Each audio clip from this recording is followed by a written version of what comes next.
Commissioners, as a panelist, you are able to.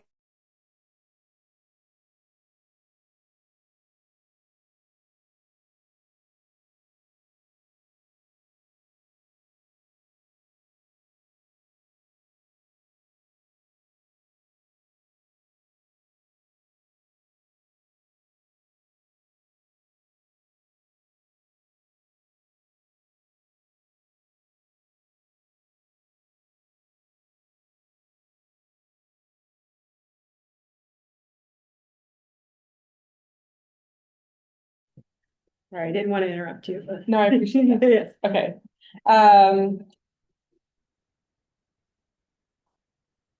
Regarding the chat and Q&A functionality, please note attendees cannot use these features, so commissioners, please do not use these functions unless you are having unless you need technological assistance. Lastly, this meeting will be recorded and posted to the Sustainability Commission website. And with that, I turn the meeting back over to Commissioner Devin Mann. Hey.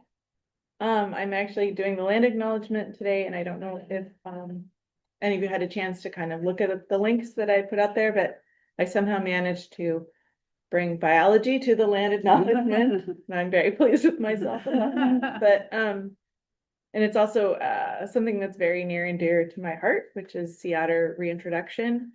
Having grown up here without, I mean, they haven't been around for a really long time, but you can see the progressive devastation that sea urchins have caused in the area without the keystone predator. And then when the sea star wasting disease happened, the sun star, which is like not one you see in the tide pools usually, but it's quite large and has a lot of little legs around a big middle, was a big predator as well, and of the urchins. So when those got hit by the wasting disease, it was like a double, you know, the urchins just went crazy, and then they consume all the kelp. When the kelp is gone, everybody's gone. So I just want to read something. I kind of threw it together as a summary from the links that I put in or I had Danielle put into the agenda. So through uncounted generations, indigenous people shared Oregon shoreline with sea otters. Alaka. Alaka is the Chinook word for sea otter, as attested by elders of earlier times. Sea otters were key participants in a complex web of ecological relationships. Through their appetite for sea urchins, sea otters helped sustain rich kelp beds that supported diverse marine life and contributed to native subsistence in a myriad of ways. Sea otters went locally extinct in Oregon around 1906 to 1907 due to extensive fur trade hunting, because their pelts are amazing. They're super warm and repel water, and it's great for Oregon and everywhere else.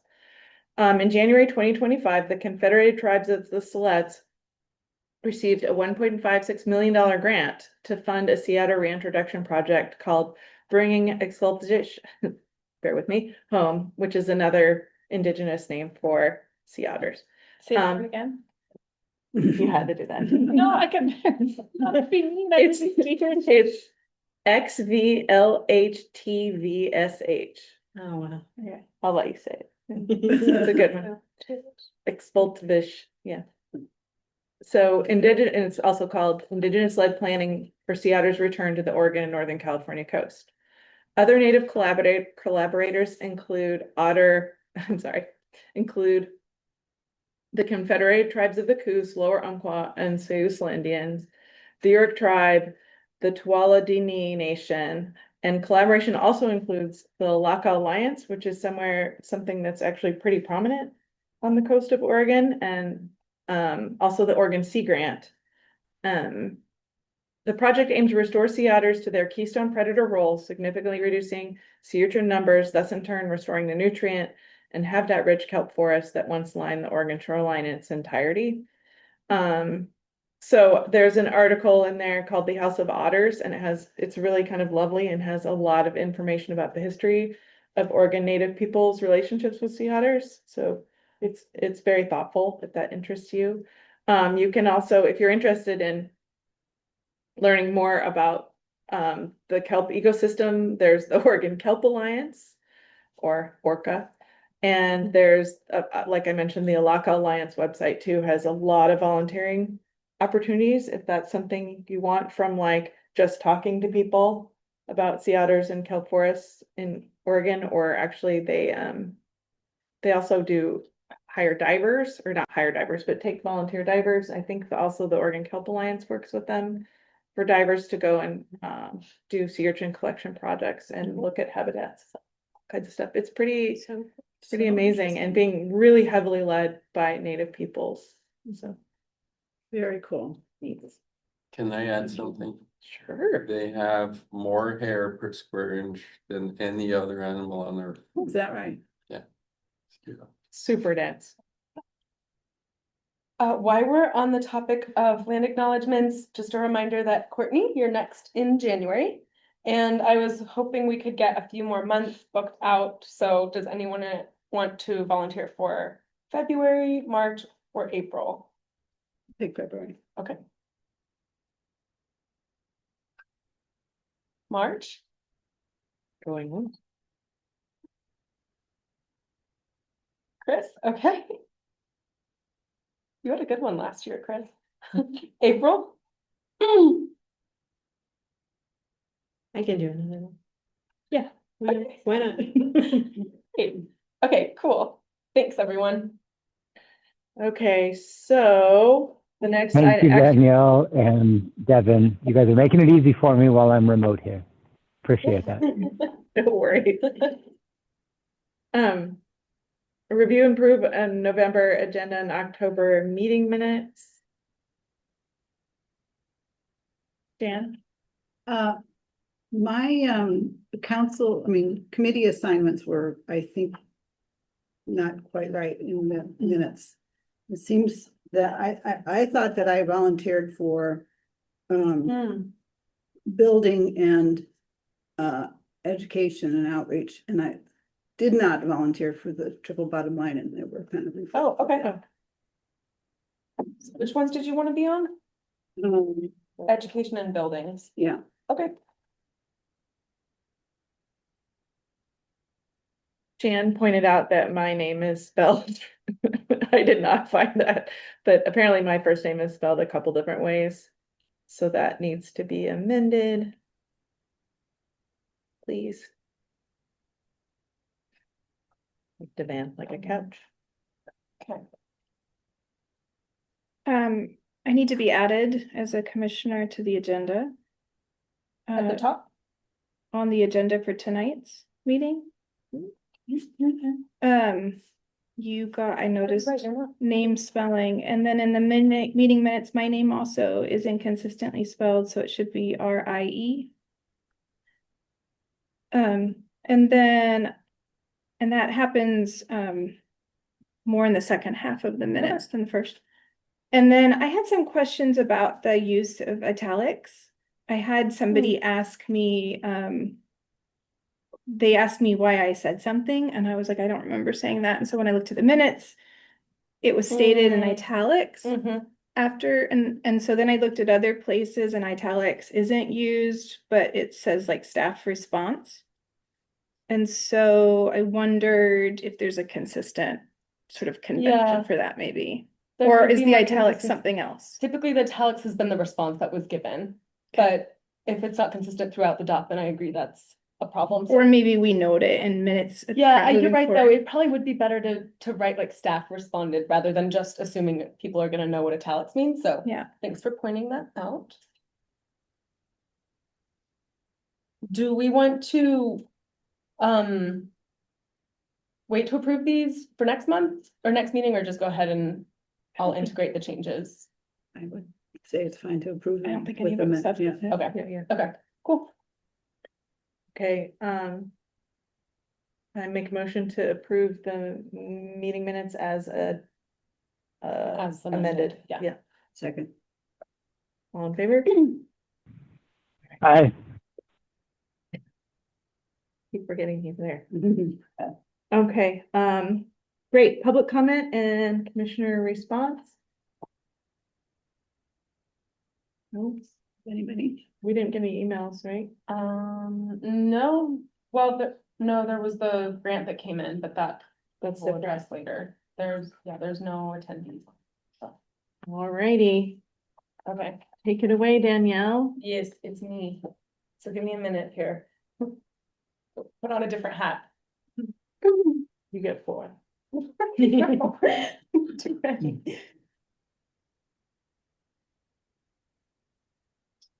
Okay, Ian, can I use your computer?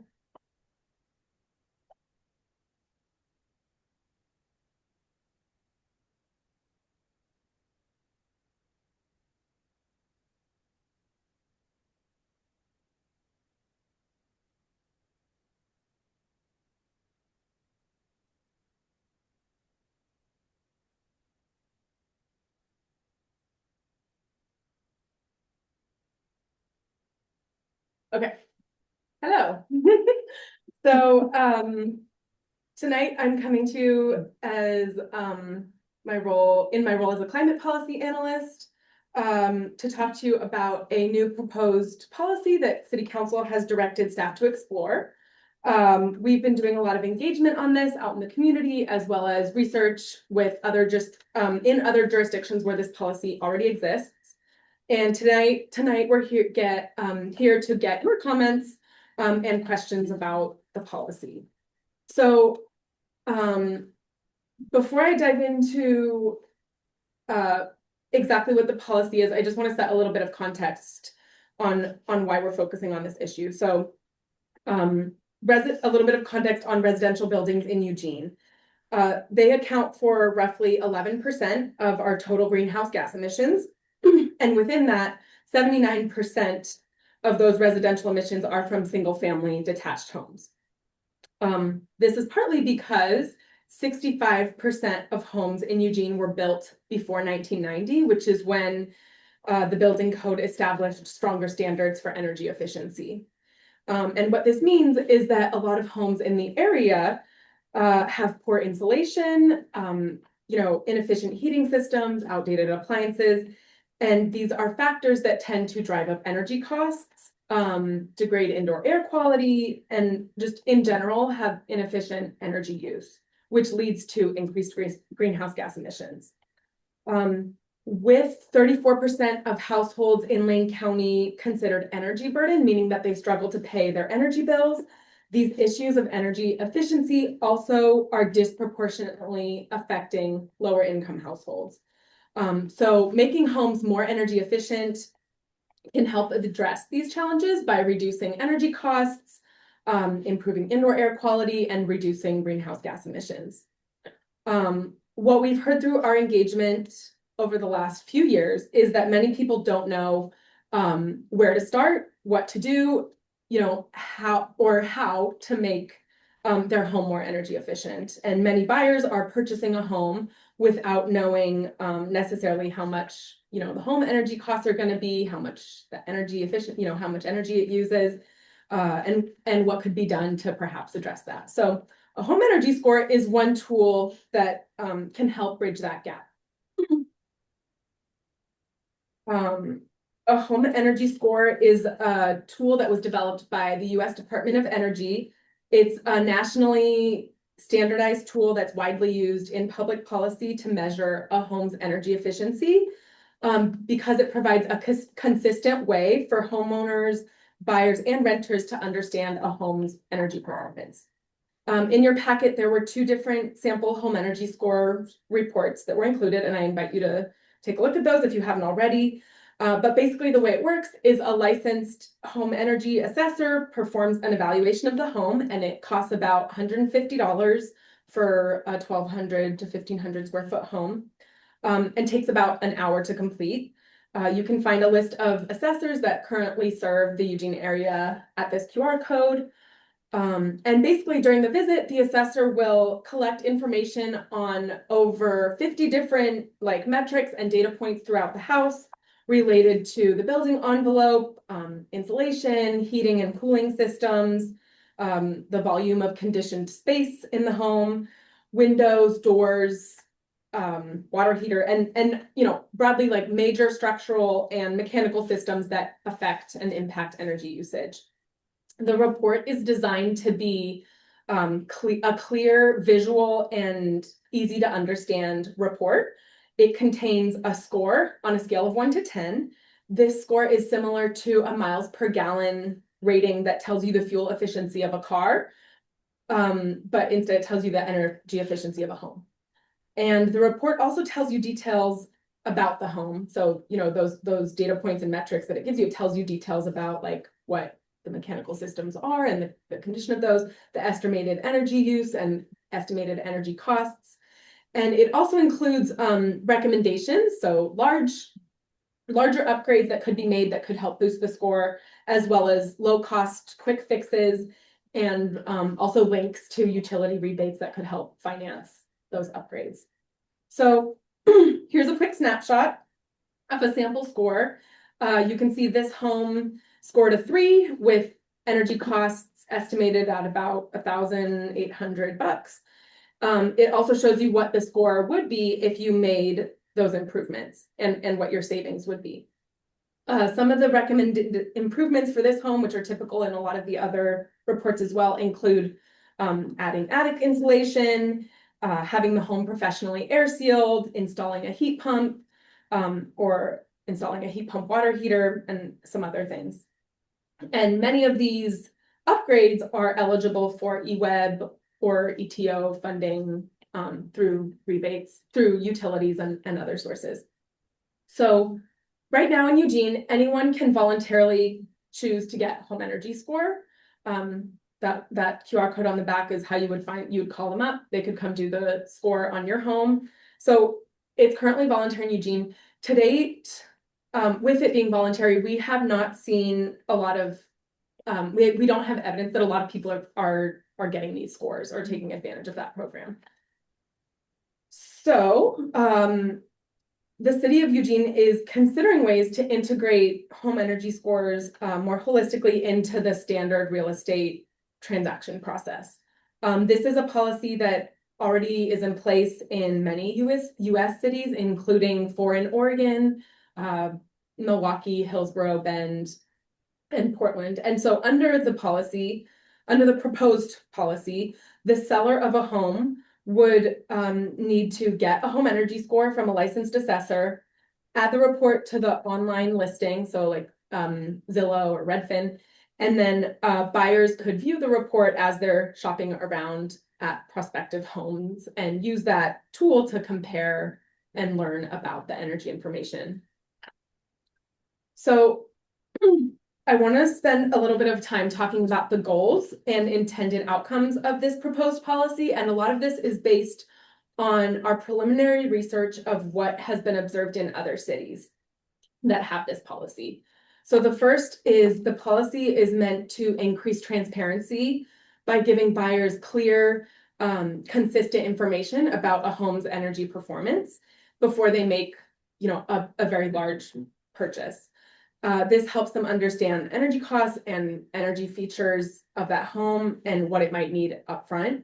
Many recent, or, you know, in the coming years, many recent home buyers who we've talked to in the last 6 months, you know, have told us that they were surprised when they moved in and then discovered after the fact that the home lacked floor insulation, for example, or that the heating system was extremely inefficient and costly.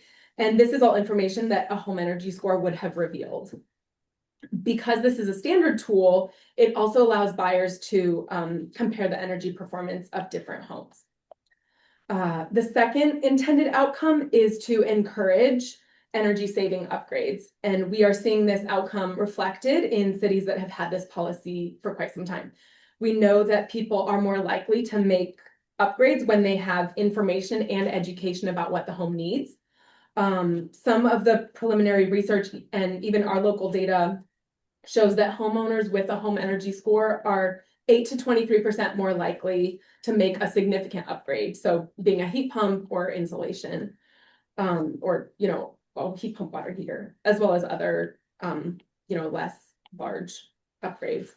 And utilities are also seeing greater uptake of rebates from homes that have gotten a home energy score. The third goal is to leverage the real estate and home buying process as a time when people are making large investments to upgrade homes.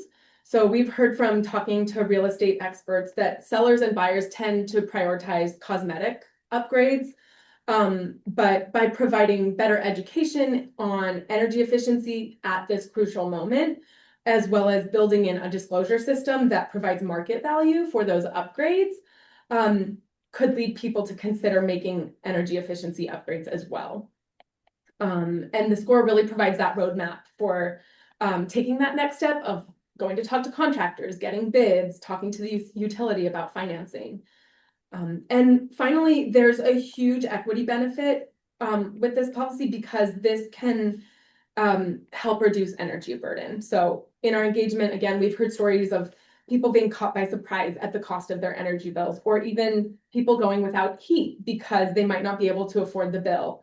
And so this is a tool that can help give them a more complete picture of what the energy costs are going to be, and as well as connect them to the rebates and financing products that can, make those upgrades a reality. So overall, the goal here is to improve our community's housing stock with better energy performance, but also to lower costs and, improve indoor air quality and comfort, as well as more efficient use of our energy resources. And so where we're at right now in the process is, like I said earlier, City Council has directed staff to engage the community on the proposed policy and do research about how it has been implemented in other cities. So that's where we're at right now. Coming to you, talking to a lot of other folks and doing that research. We'll be presenting our results to City Council in early 2026. And at that time, City Council will direct staff on how to proceed. So that's where we're at right now. And so I'd like to open it up now. We are looking to get your questions, as well as your comments on this proposed policy, and what elements would you like to see, do you think would be important to reflect in the policy, if this moves forward? So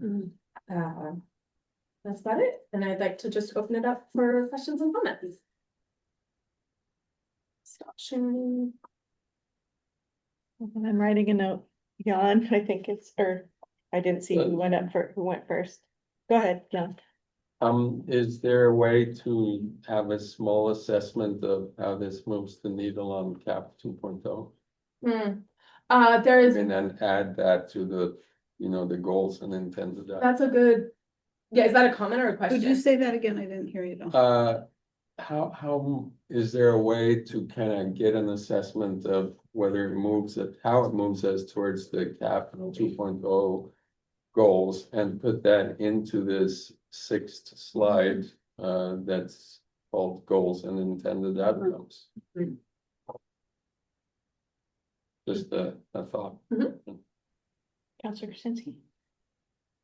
Yes, I had a question about one of the sort of pieces of information from like the second slide or something. Is the reason why the pretty high percentage of detached single unit homes is producing the inefficiency or the climate impacts just because we have a lot of them? Or are they disproportionately energy intensive? I'm not going to be an expert on being able to answer that, and I'd have to go back to our big decarb report to really get into that. But what I can anecdotally say is that a large disproportionate amount of single family detached homes in our area were built before modern code, established stronger energy efficiency standards. So that's part of why there's such a large contribution to our greenhouse gas footprint. Okay. I don't know if that completely answers and speaks to all the data that we have on that, but at the top of my mind, that's sort of what I can share. That's good. Me. So there's only one assessor in Eugene on that list. I just looked it up. There's one at the top, and they're all Portland Metro under there. Is that a fair statement? I don't I think see there's four. Did you? Really? That serve Eugene. They serve a wider There's footprint four. than just I may Eugene. have called them, Oh, and only two of them are, I would say, kind of valid to this area when you actually ask them. Have you called them? that's what she. To see, because they said they were all Portland. two of them were Portland. Okay.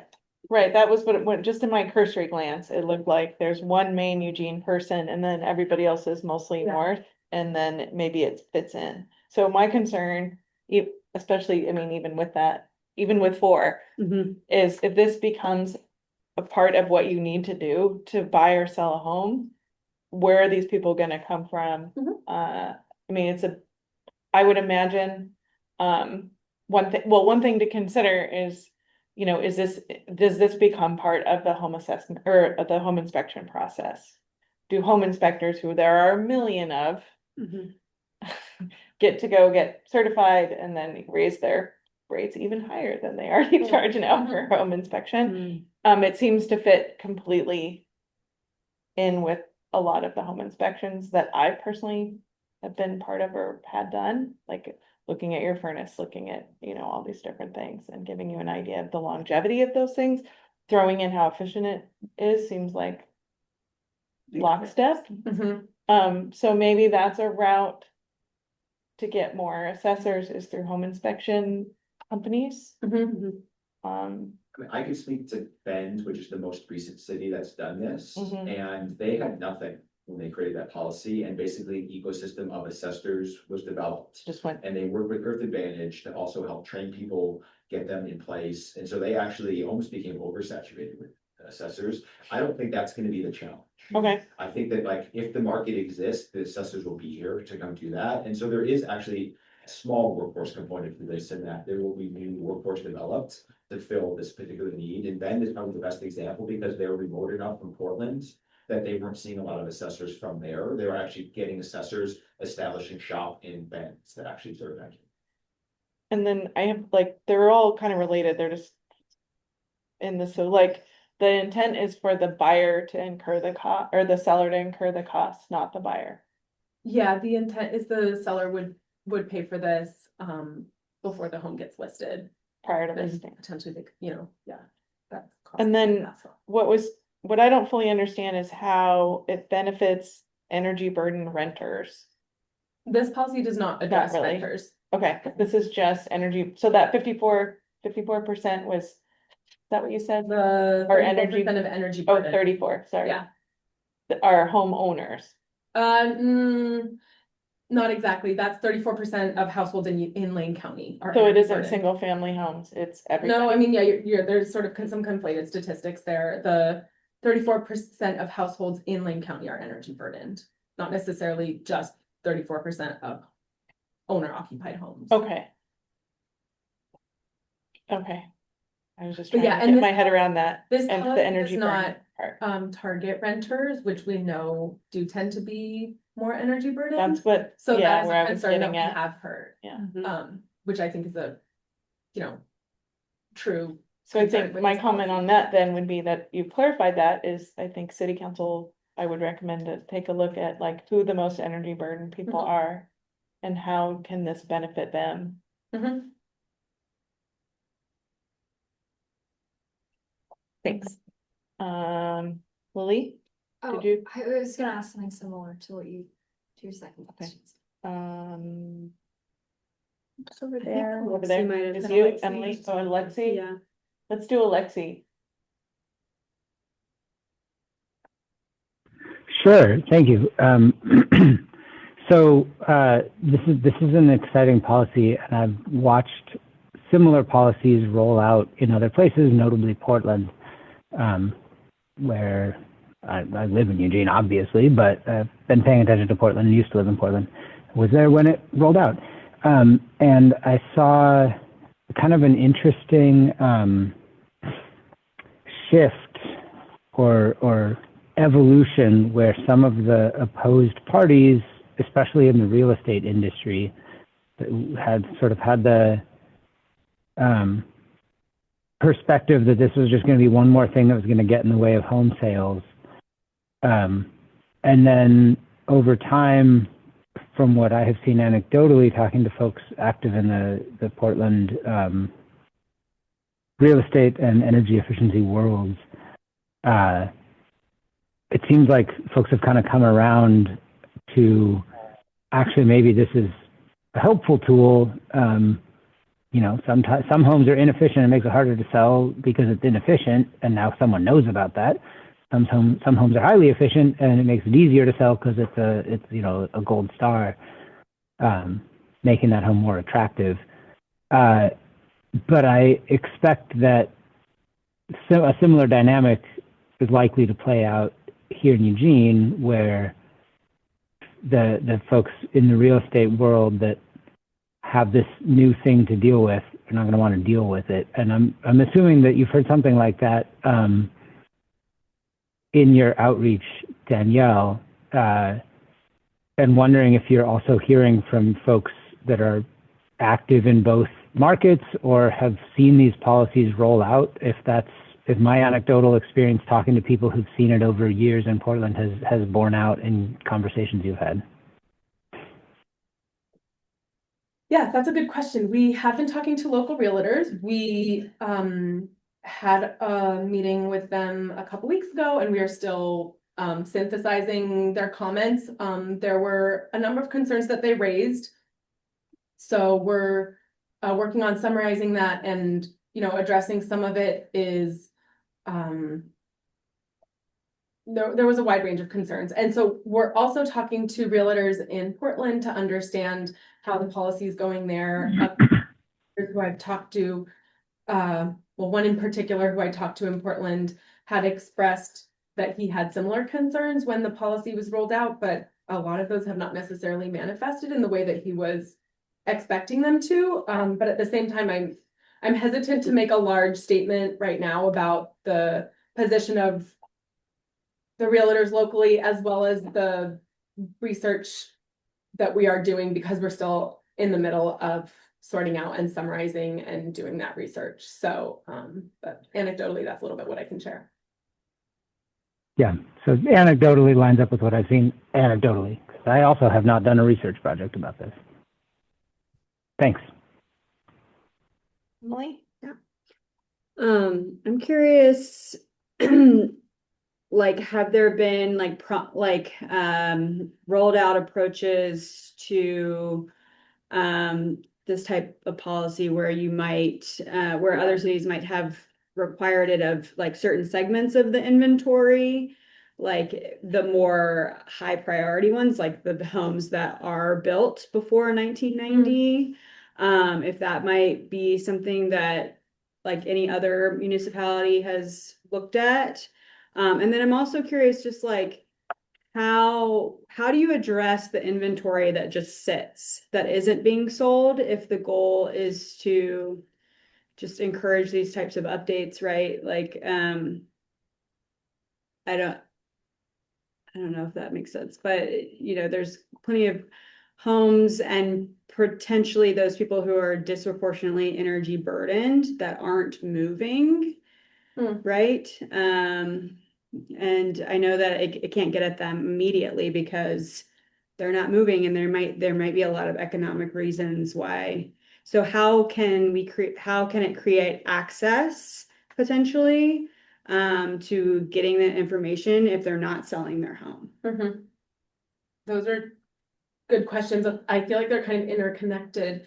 To answer your first one, other cities are using this tool, the home energy score tool, in other ways. So, and actually in Eugene, even we had a program.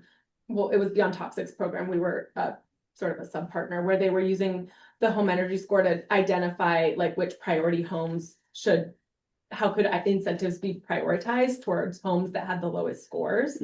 So in some cases, the tool is being used that way, where it's not interwoven with the real estate transaction process. It's more being used to assess the local building stock and then prioritize resources strategically. Again, those sort of tend to be on a voluntary basis who wants to participate. And I mean, connected to your second question, about the homes, this policy would not affect a home that's not being sold. Right.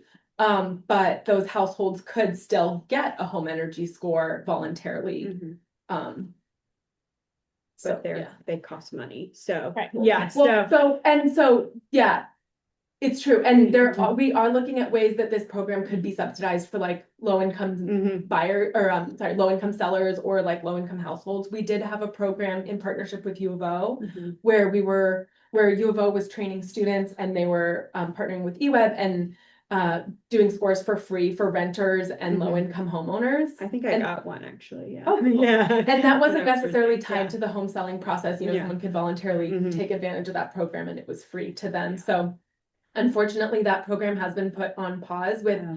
some budget reductions that U of O is experiencing. Mhm. But there is an appetite from the city to see that program get stood back up in some way. So we are talking with partners on how to do that and exploring funding sources to support that. Mhm. So Thank you. On the first part of the question, Mhm. I'm not aware of a point of listing mandatory policy Mhm. that is targeting a subset of the housing stock. They're either applying it to all single family detached duplexes Mhm. or nothing. They have not said, we're just gonna do homes built before a certain year. They have not done that as a nuance. The idea is to have it standardized Mhm. across, their jurisdiction, so they haven't necessarily done it that way. Well, and there could be advantages to that. I mean, you probably have looked at this extensively, but like I know there around about legislation in Portland that mandates like deconstruction of a house that was built in a certain era because Mm. there's better materials to be pulled out, recovered. So, I mean, something but applicable to this, you know? yeah, like a similar framework, but a different Yes, issue. yes. Courtney? I feel like you were going up and down. But you haven't really asked anything yet. Okay, Go all ahead. right. Well, I actually have a lot of questions, and so the one I wanna talk with first is, I just want clarity on what process this group, like how, are we gonna be talking about this multiple times, or what are you looking for from us in today's meeting and other meetings on this? I'm looking for your comments and thoughts on the policy. We're going to council in February with the results Okay. of, the engagement that we've had with multiple groups. And so the commission is one of those voices Got that it. we're planning to summarize to them. Okay, that's helpful. I didn't know where this was in the process, like, are we gonna be along with you for multiple conversations, or is this kind of it? For now, for this work plan year with the Sustainability Commission, this is probably it. Okay. So a couple of pieces, when I looked at some of the other programs, a lot of the fears that were out there, like that this was gonna undermine negotiating and all of the like market conditions, and I saw a lot of kind of anecdotal comments about that not coming to fruition. But I did see some indications of things around without enforcement, they didn't see actual compliance. And so it brought me to a question around, what is going to be the city's enforcement mechanism? And then what is ultimately going to be the cost and resource need for the city to implement this? I think that's really important, especially if you're actually intending to move that needle. I'm gonna kind of just tick through some things. I did look at who the assessors are, and I totally get, like, they're not gonna build a market to a market that doesn't exist yet. So there's like a little chicken and egg. The upside of that is we've got the other jurisdictions that have done it, and so it'd be interesting to see when the inflection point happened. And could you do not voluntary necessarily, but could you create a subsidized free or modified program during that inflection build window on that kind of niche market of assessors? What would be subsidized? Like, just detail that more. Like no cost. The How would city that is address the assessor ultimately, shortage? because you're still requiring that they get done, but the city might have to pay the cost to do it or find other funds to do it. But just walk me through your line of thinking, like, how does that relate to there being a shortage of it? How would that help solve there being a shortage of assessors? So homes are for sale. Mhm. The city implements a policy that now goes live and requires an energy score. Those entities, those sellers now have to reach out to an assessor to start scheduling assessments. And a cost will incur to them, but maybe actually the cost goes to the city for a window of time. So, if you find out in Bend that it took 18 months for them to go to from no assessors to 60 assessors, then that might give you an indication that for about 18 months, there could be, those are gonna be higher assessments. Because They might. supply and demand. Yes. And so what you're trying to do is you're trying to get supply up. Mhm. And then allow people to have to pay for it when it's at a healthy point.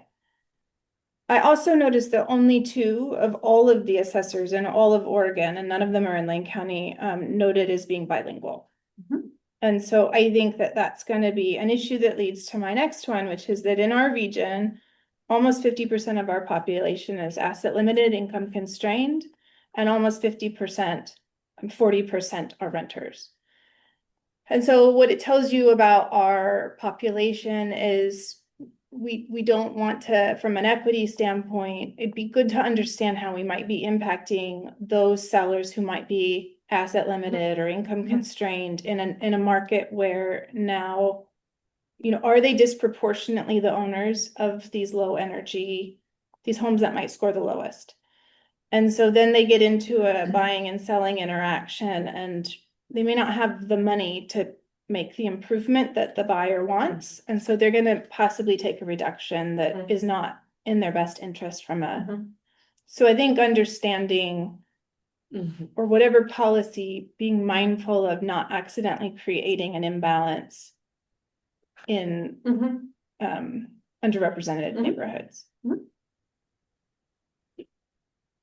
So, stakeholders, I found myself, and you kind of mentioned it with U of O, it'd be great to have an outcome where this does help eWeb think about where to direct energy programs. Because it's not just about somebody having a score and then selling their home for less.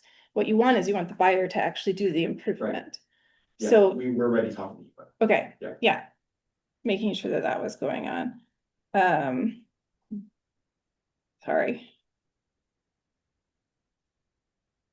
And there's a little bit of chicken and egg right now because like we're trying, like, this is not a fait accompli. So we're having conversations, we're trying to think about what a program might look like if council chose to proceed with something.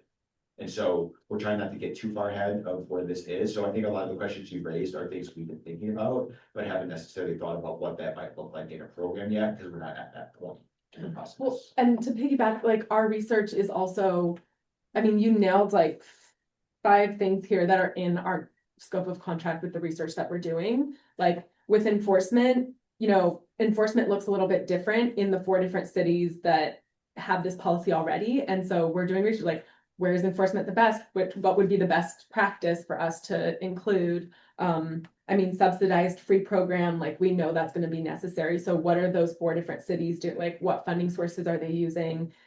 What are the, demographics that they're targeting with it? I love the idea of bilingual assessors. I don't think we've heard that yet in any of our engagement. So And people could have just not been checking the box. Yeah, When they that's true. filed on that website, but.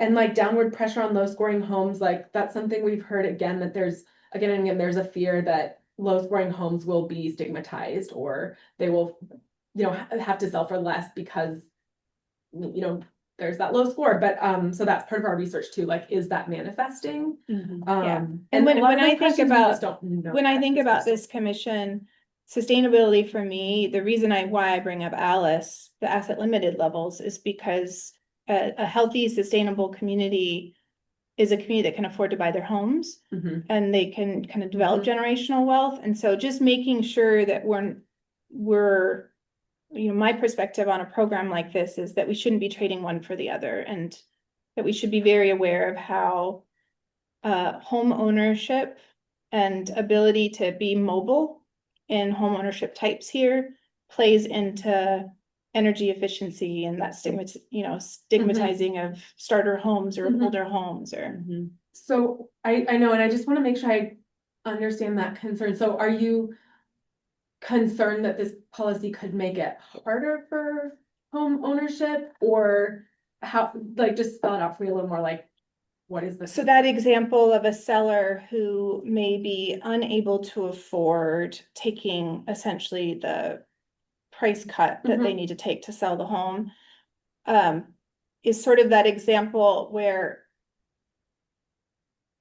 if the goal of this program is transparency, that's different than actually implementing the improvements. So, the worst case scenario is transparency occurs, the sale happens, people are not in a financially better place, and improvements don't occur.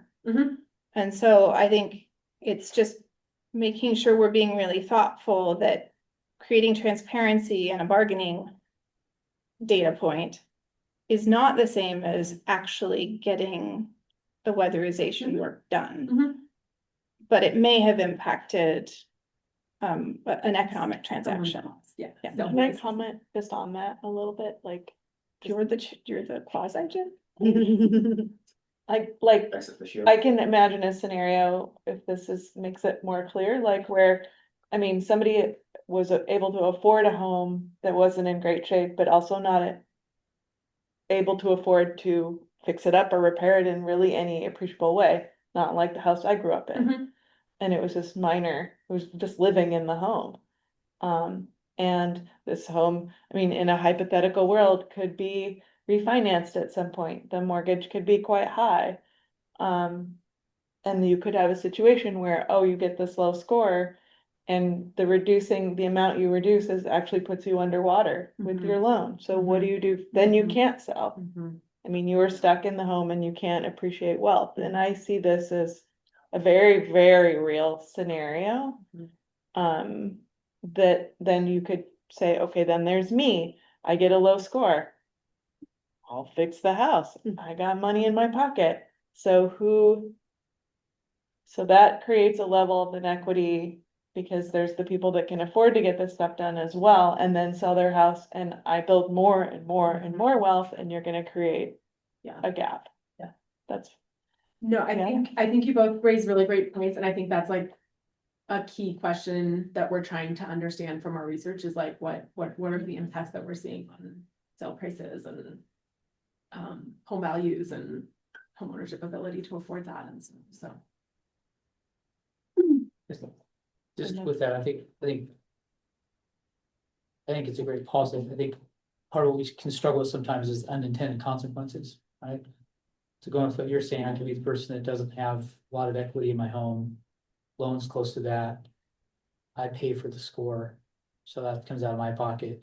Then because I have a lower score, the person that's trying to purchase my home is trying to bargain with me for a lower price because I don't have the money to make the improvements before they move in so that they'll buy it. So then it's a loss in that situation, which is an unintended consequence, because yes, we're trying to have things be visible, right? Everything's declared. But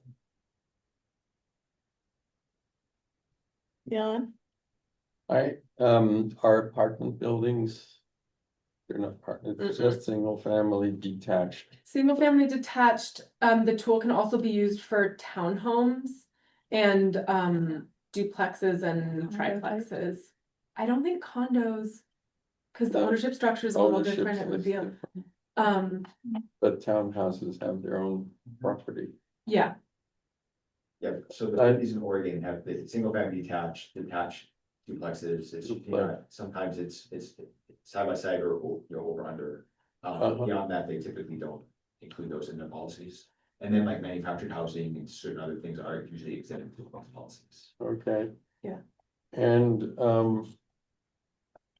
I wanted to just address something somebody said that renters houses that are being rented out would not be, but eventually most houses get sold at some point, and then the energy score would kind of be issued for that house, and then hopefully that house would be improved, and therefore if it gets rented out, the renters would have less. So there is that possibility over time. Yeah. Also, but I think the energy performance score or home energy performance score is one piece of a tool to get us to better energy efficiency. And I think eWeb used to or still has some incentives for a little bit, a few days maybe. I don't know, but I think that still has to happen, especially for people who are low income or moderate income. And so it's one little piece right now, this tool, and we have to keep pushing that part as well. And as far as enforcement goes, I mean, the home inspectors, that's an obligatory thing, right? It's not, so people just voluntarily do it, A home inspection could be waived. could be waived up by both parties then. Normally a lender wanted it. I Okay. feel like it's usually like the mortgage company, that's Right. like, we're not gonna give you a mortgage unless you Okay. have a permission. Yeah, it's a cash purchase. but- That's because they want to make sure they have a good investment, basically. So is That's the, awesome. what's the connection then with this score, as far as the mortgage companies? Once we implement it, is that going to be a detriment or a positive or? For lenders, is this Yeah. gonna affect lending? We're looking into that because actually our preliminary research actually kind of shows the opposite. And Ian, I don't know if you're gonna be able to explain this better, but that, this can help people qualify from some financing So, packages yeah. and loans. Want to look at it in two directions. We're not seeing it used as a risk factor that is saying you would then qualify for a lower mortgage because you're gonna have a higher energy burden, but we are seeing the inverse of that. And Freddie and Fannie have what they call energy efficiency mortgages, which say if you have an Energy Star building or something like that, you're spending a lot less on energy, so you actually get a benefit from it. We're just not seeing the inverse where you're actually getting penalized through that lending market. That is something that has come up in some of the conversations. We've not seen that in the cities that are doing this, but it's something we want to explore a little bit further to better understand if that's something that's actually occurring. Mhm. Okay, thank you. Alexia has hand up. Oh. Alexi, go ahead. Well, mute. You're muted, Lexi. Still muted. Still can't hear you. No, Triple muted? How many mutes can I unmute? I think I've done it now. Interesting conversations around some of these equity considerations. And I think I appreciate the points that have been raised. It seems like we're discussing potential unintended consequences, especially related to equity outcomes for disadvantaged or low-income home sellers,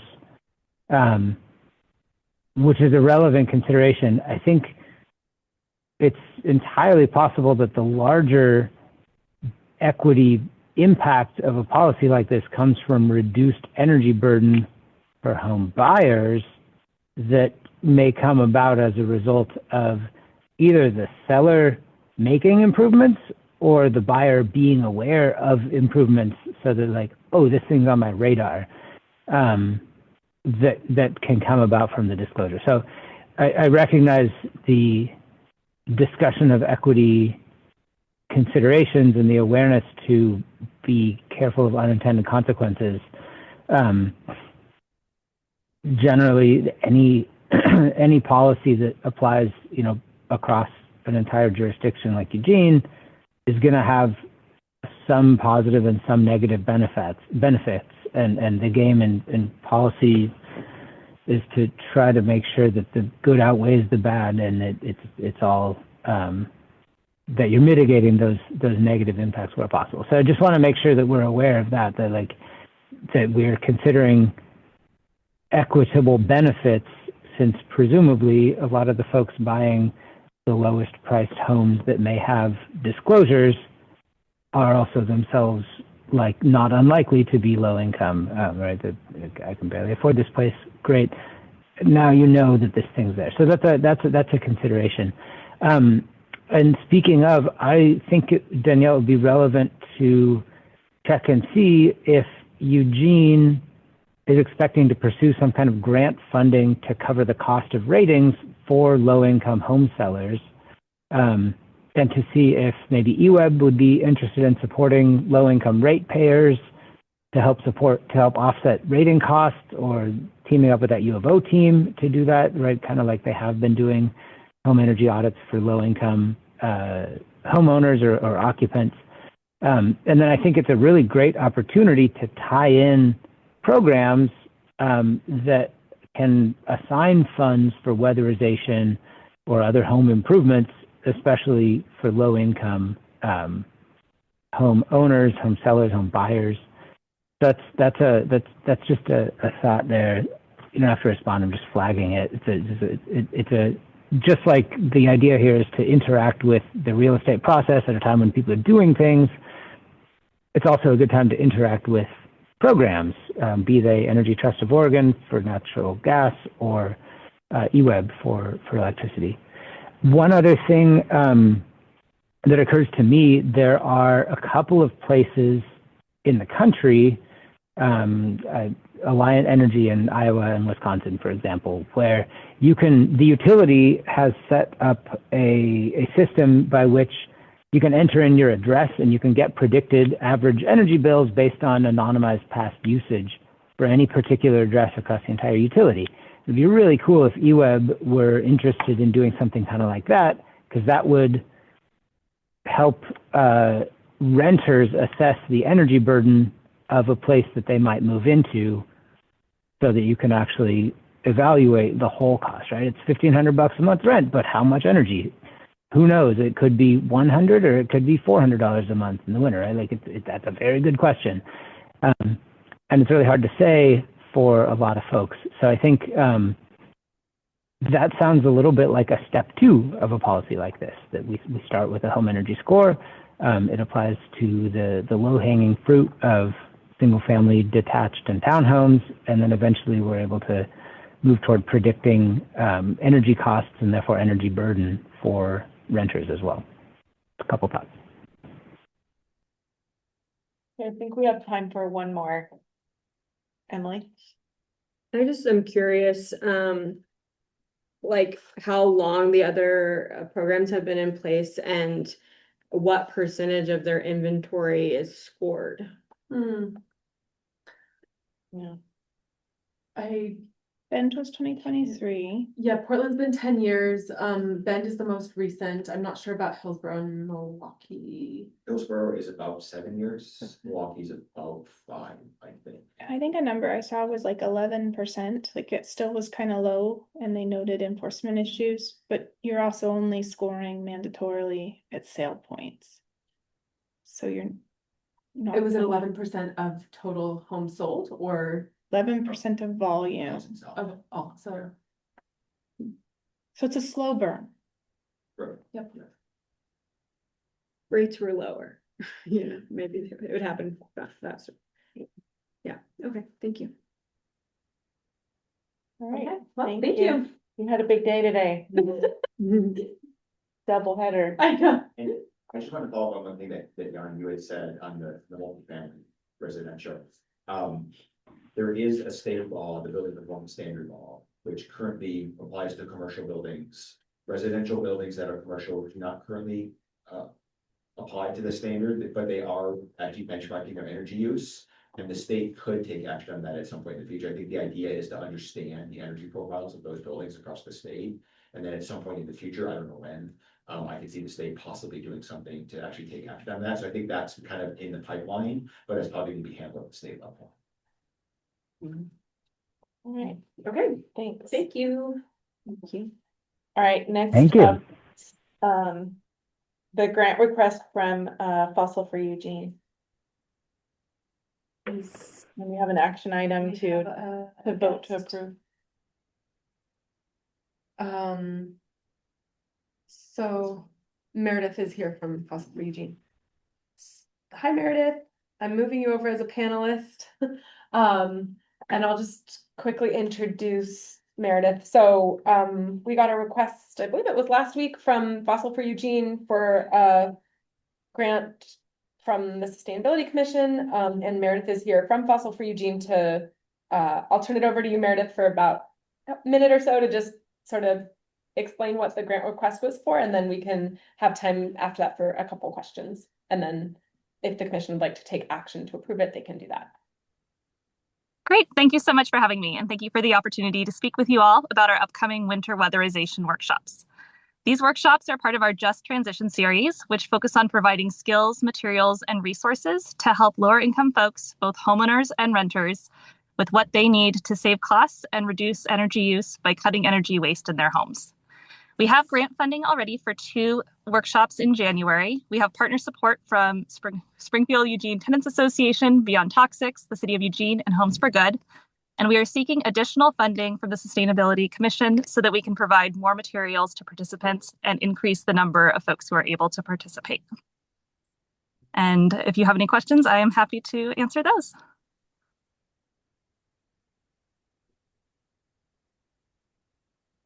Courtney? Yeah, it noted in there and during the winter weatherization workshop that it's weatherization strategies, ways to stay warm in an outage, which links to some of the worksheet work this commission did this year. But then the third one was renters' rights and how to address them. Is that specific renters' rights specific to weatherization needs? Or It is.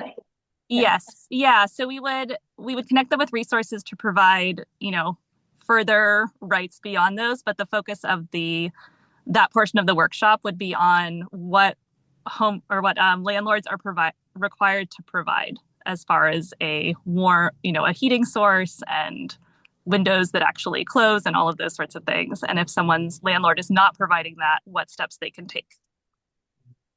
Thanks. Yeah. Thank you. Yeah. How are you reaching these people? The people that you're talking to? Right. That's a great question. So we do outreach for these through a variety of ways. We use, social media, and then flyers. We also have community partners who, have connections within a lot of different communities. And so we do that sort of warm handoff type approach as well.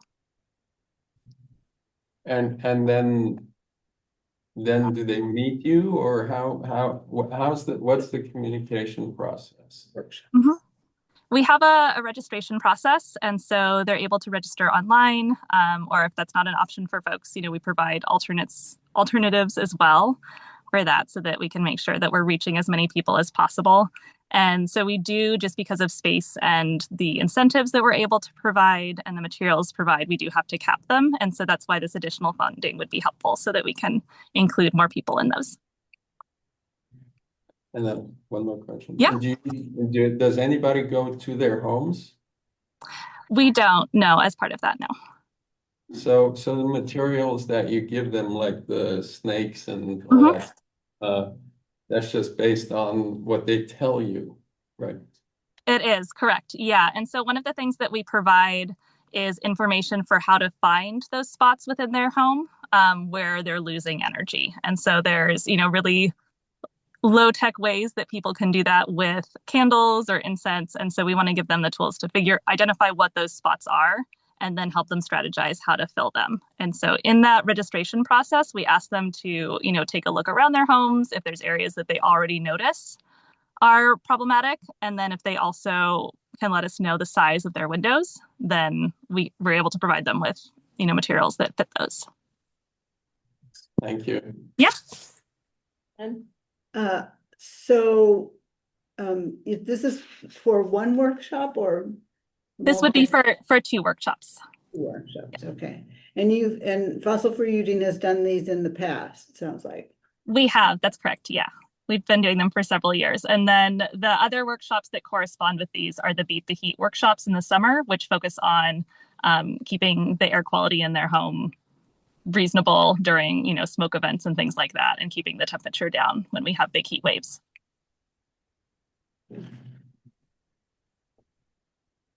Emily? I just wanted to add, I've had the pleasure of presenting at one of these workshops for Bring, and we would love to be a partner again, but it was very impactful, really incredible speakers, and we just we talked about some of the very low cost materials that you can find at Bring to also help you weatherize. So I think the addition of more resources is excellent. And yeah. Absolutely. Thank you so much for sharing that. Thank you. And this sounds like it's going to be a wonderful and very useful workshop. And this I think is more a question for staff. Can you remind me what our total budget is for these? There was $5,000 that was allotted for the commission to dole out, and I believe there's $2,000 left. Okay, Um, and that's like until council approves a budget that has more money in it, or is that like on a yearly biennial? When we do our budgets for biennially, I usually just allocate for this, and Okay. it's at the discretion of the commission to figure out if and when they want to fund projects. But Okay, I'm penciling this in as a line item, just so it's, doesn't know I budget that way. okay, So it wouldn't be refilled until. it's coming out of Mhm, our program's budget to allot this money to the commission in a way that they want to mhm. award it, so it did not require a council vote to re-up that Sure. $5,000. okay. Yeah, But it's done like on a fiscal year basis, so, right, is that right? So, Yeah, yeah. it's so- rolled over yeah. though. we've had $3,000 allocated since this grant was established like 4 years ago. Okay, Right, yeah, two of them were recent. Well, there was one last year, there was one the year before, and one the year before, so it looks like we're doing about one a year. about one a year. Thanks, that's helpful.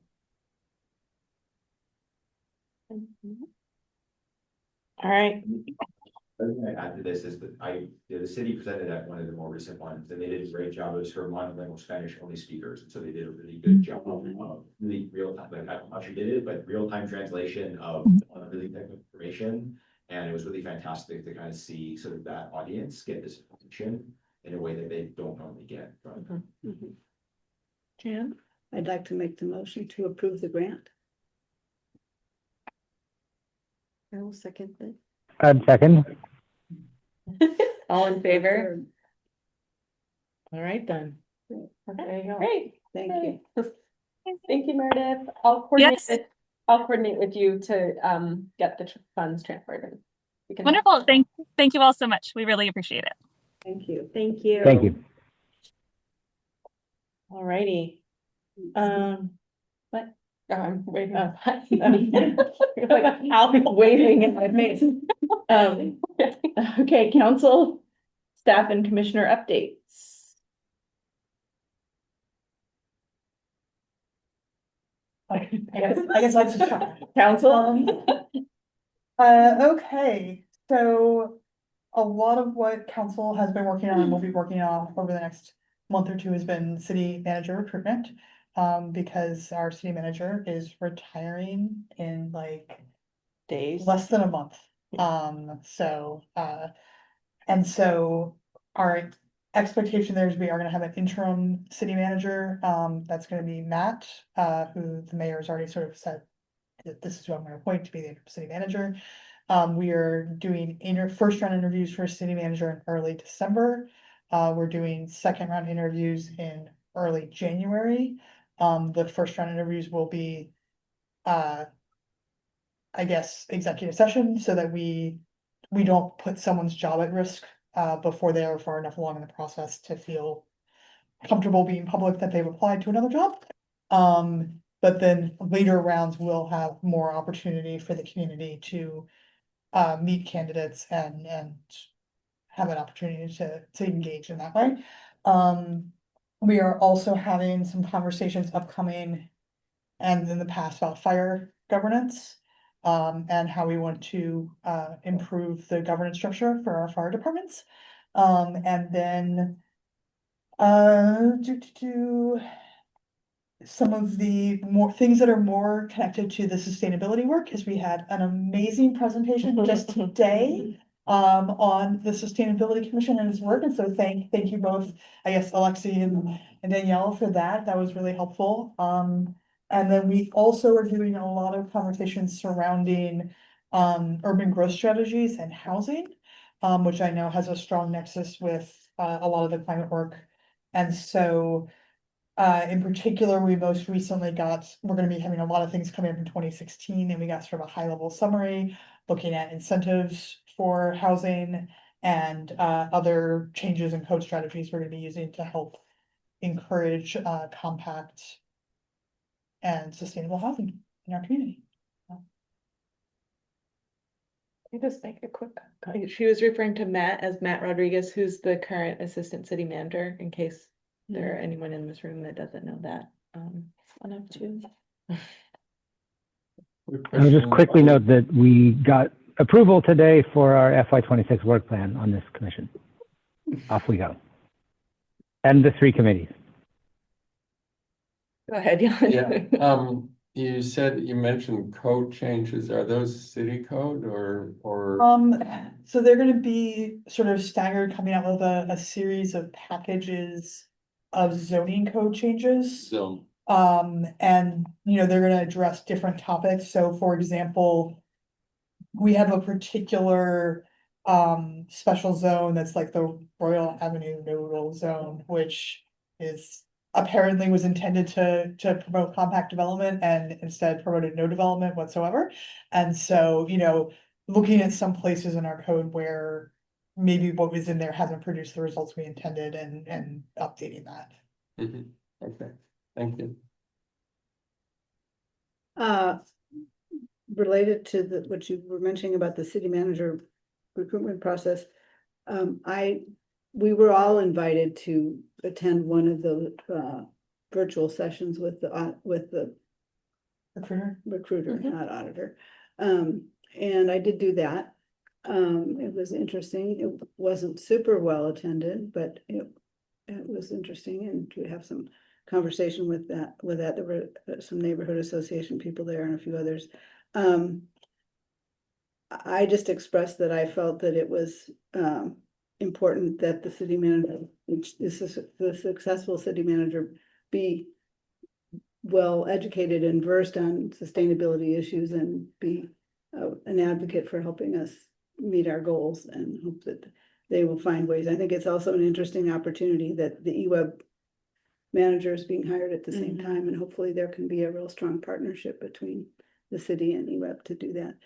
Do you know when, I had a few sketchy notes about the timeline that the recruiter mentioned, that there, as you said, the first part of it will be confidential, the process up until a certain point, and I think it was in the first week of January, perhaps, that.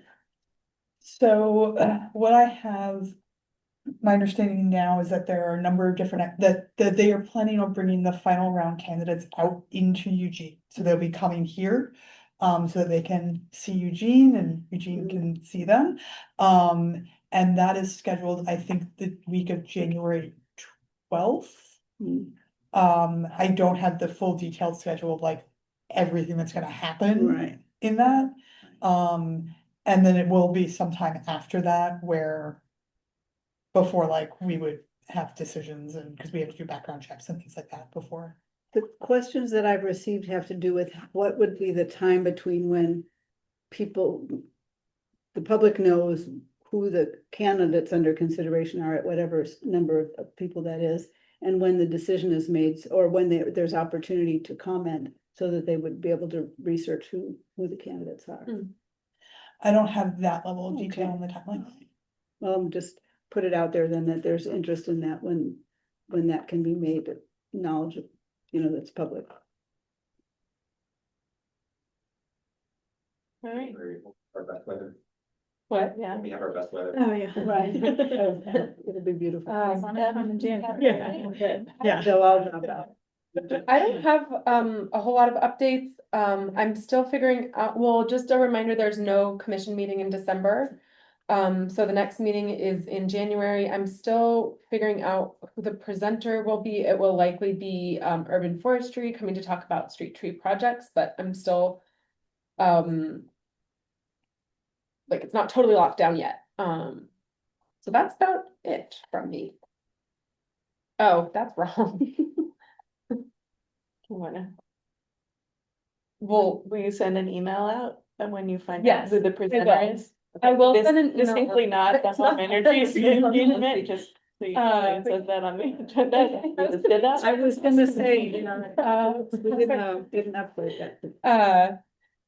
Yeah, so I'll let you know ahead of time that way, because it's always helpful to get some questions from you all to the presenter, so I'll work on that. Do you have a question or? No, I Commissioner? had a update. Am I supposed to? No. Are we? Oh. I just wanted to say that Bring reopened our grants for businesses. So we're offering up to $1,500 to any Lane County business for energy efficiency projects. Wow. So I just wanted to plug that and have businesses apply. The application is open now on our website through February 2nd. Yes. Can you define energy efficiency projects? Yes, but we just we completed a round earlier this year in the spring. It's a lot of HVAC work. We bought EV bikes for not we bought, but the funding provided EV bikes for businesses, lots of LED lighting upgrades. So it is, if there's a way that you can prove reduced energy use, then it would likely be funded. So, yeah. Right. Okay, I have a quick one, and we're supposed to adjourn at 6:50 today, so can do it. we can do fast. So, just a little quick announcement to the TBO work group. We couldn't swing a meeting in November because Danielle is to line up the speaker for that, and that was in the work plan saying we were going to hopefully have a meeting in November. We're shooting for one in December. So you send some dates where you're available, because I know you're gonna probably be the most restricted.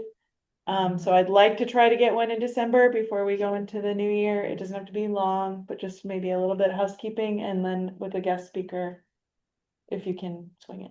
Okay. Otherwise, we could do guest speaker in a second. Okay. But I would prefer. Yeah, to set it that way. the Sustainable Buildings Committee is meeting the Monday after Thanksgiving at 11 a.m. And then Education and Outreach, I haven't seen anything yet, but if that wants to get coordinated and started, it'd be a good idea. I think, if Lily, you are still the point person, or potentially not, not to put you on the spot. But it would be good to get a meeting going. Maybe we could talk about now who would like to be the point person for the Education and Outreach Committee, and if, maybe what next steps look like on getting that committee started.